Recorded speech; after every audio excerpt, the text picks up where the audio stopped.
And we're right on the Woodstock fault line, which runs from Woodstock, New York down to here through Savannah. It's actually one of the largest fault lines in North America. It's just a sleeping giant. So a lot of people move here and know we need flood insurance, but they don't know about all the earthquakes. I guess the real estate agents don't tell them. When's your last earthquake? The last major one was in 1886, That's the last one. which is more unsettling because it's like any day now, you know what I mean? Yeah, longer than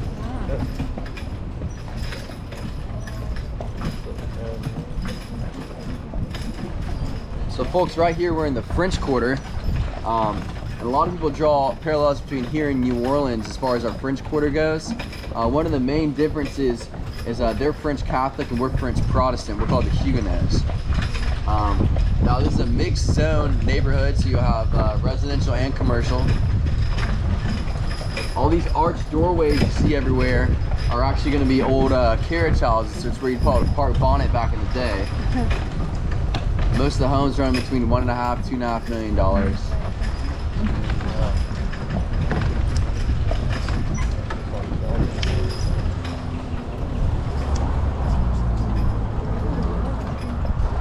Now a lot of people think these homes are made out of stone or cinder block for some reason, but they're all from the 1730s, 1740s, so that wouldn't make sense.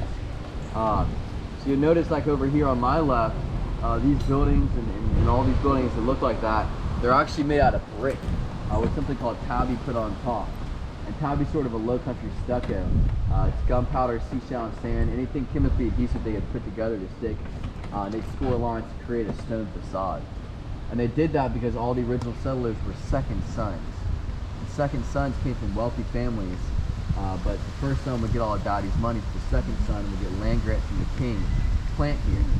So coming from an affluent family, they wanted a nice fancy stone home. There's no stone in the low country of Charleston, so you get the Statesboro. So that's why they did the stone facade. Yeah, that is.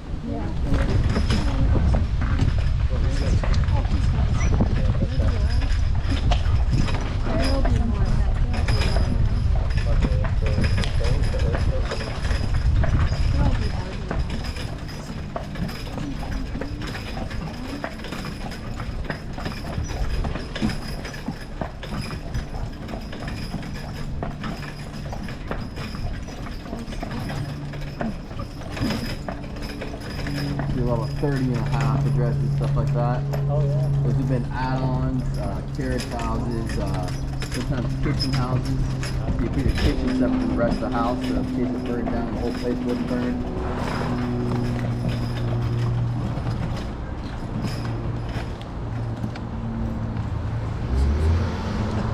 This street perpendicular to us right here, Queen Street, actually used to be called Dock Street, and it was a dock.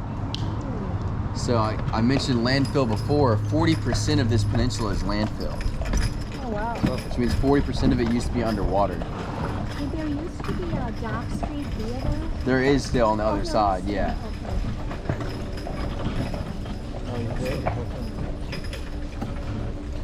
So right here is a really neat carriage house, and you can see that stone facade kind of fading away. Absolutely gorgeous. That's that gateway, that door is called a wrought iron door. And wrought irons are going to be a little bit different than cast iron. Wrought iron is molten iron bit in the shape with a hammer. It's much stronger than cast iron, much more fortified and harder to make. While cast iron is less prevalent in the city, it still does exist, particularly on the other side of Queen Street. That's going to be molten iron poured into a mold and then taken out. So a little bit more intricate there.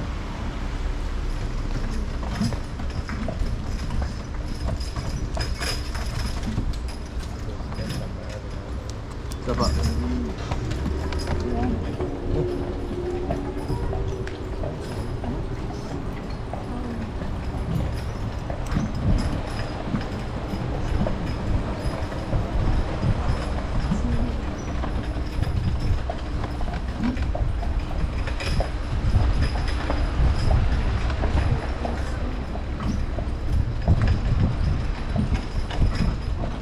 Can't believe I forgot my sunglasses.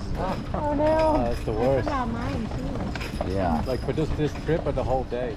for the whole day. Oh no. So this is kind of a cool thing to point out right here over on my right. This is called a Charleston single house. There's 3 key characteristics to a Charleston single house, and it's kind of the quintessential architectural style for a single family home in the city. Firstly, it's going to be a single room wide, which is why it's called a single house. But that's just in the front. It has different rooms in the back. At least 2 stories tall, and has a side porch running its length known as a piazza. And the piazza was used to catch that cool Charleston breeze during the hot and humid summer months. You'd sleep on the top piazza at night, which is why they all face away from each other. This is actually the longest cobblestone street in the city, Chalmers Street. Anybody know how cobblestone came to be about? It's all shipping ballast. So they'd use all this stone on the bottom of ships to distribute the weight of the cargo evenly. Then they throw it in the water when they were done with it and build it up into a street. That's actually where the old slave museum is. The old slave museum. That's the big iron gate there. Yeah.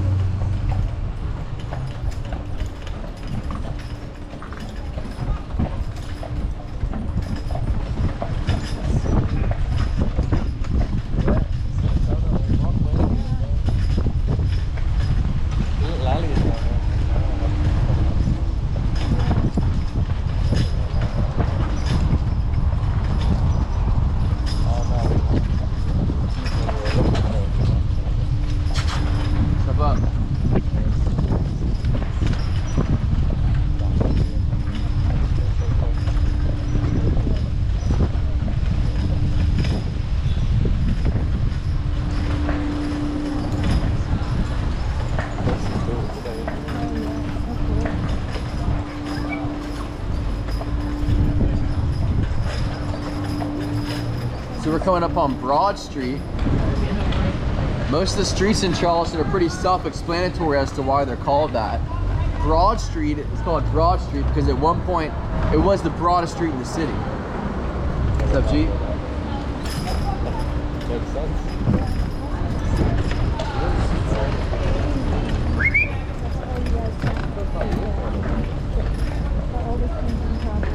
You're gonna notice so much architectural antiquity down here in Charleston. A lot of the older cities don't necessarily have everything like this still standing around. And that's all thanks to a woman actually named Susan Pringle Frost, who in 1931 established the first Board of Architectural Review and the first Historical Preservation Society in the nation. And they mandate anything 75 years or older must be preserved. That includes any exterior changes over 75 years, have to pass through the BAR, stuff like that. Which is very important because we went from being the wealthiest city in the nation for 200 years. And then after the Civil War, we were one of the poorest. And we tried phosphate mining, we tried a passenger railroad system, all sorts of stuff, but nothing really worked.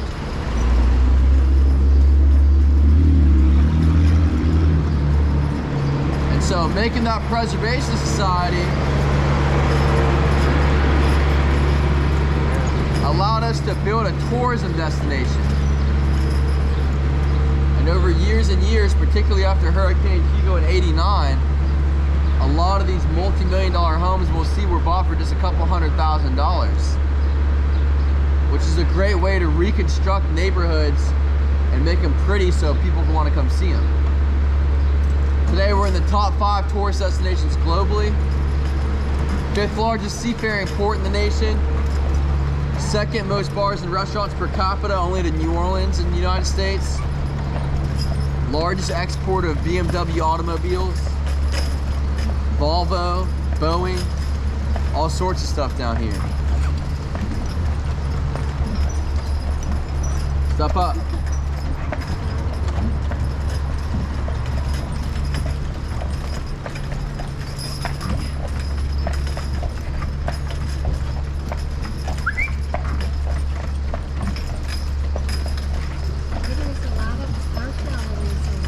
Oh, definitely, yeah. Broad Street and Church Street, and anywhere in the French Quarter, there's a lot of art galleries.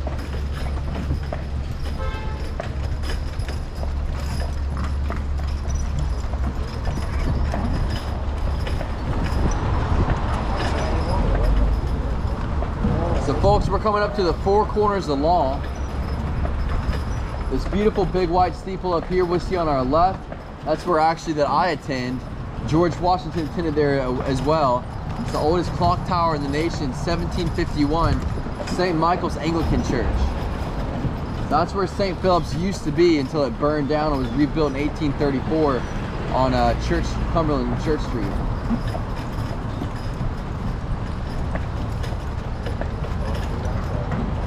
Beautiful Tiffany stained glass window inside depicting the Archangel St. Michael throwing Lucifer out of heaven. And there's two signers of the U.S. Constitution buried in their graveyard, Charles Coatsworth Pinckney and John Rutledge. They call that God's Law. And over on my right, you have this beautiful neoclassical or Greek revival style building.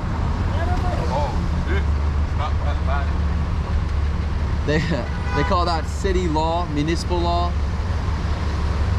Beautiful marble staircase, solid gold perignons, and the round wrought iron window protectors. Absolutely gorgeous. The Latin motto up there, Aedes Mores Curat, means she guards your buildings, customs, and laws.